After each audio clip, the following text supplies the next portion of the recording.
জনাইছো এবাৰ বিটিআৰত চলিব সৰ্ববৃহৎ উচ্ছেদ অভিযান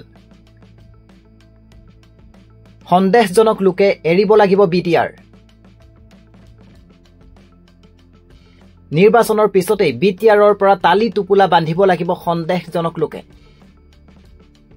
ৰাজ্যিক বিজেপিৰ সভাপতি দিলীপ শইকীয়াৰ ডাঙৰ মন্তব্য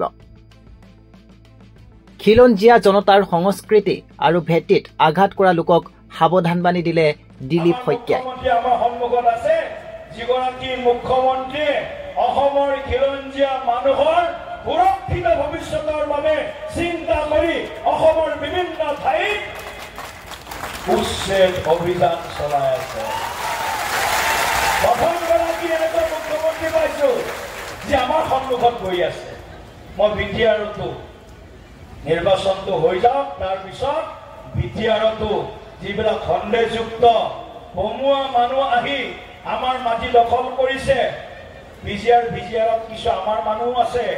সেইখিনি কথা মই কোৱা নাই খিলঞ্জীয়া মানুহৰ কথা মই কোৱা নাই বিটিআৰত থকা 26টা এই বাকীকেইটা জনগোষ্ঠীৰ কথা মই কোৱা নাই কিন্তু যিসকলে আমাক আগ্ৰাসন কৰিবলৈ আহিছে যিসকলে আমাৰ ভেটি মাটি সংস্কৃতিৰ ওপৰত আঘাত কৰিবলৈ আহিছে সেইসকলক অতি শীঘ্ৰে ইলেকশ্যনৰ পিছত উচ্ছেদ কৰাৰ বাবে মই মুখ্যমন্ত্ৰী ডাঙৰীয়াক আহ্বান জনাই তেখেতক ধন্যবাদ জ্ঞাপন কৰি মোৰ বক্তব্য সামৰণি কৰিছো।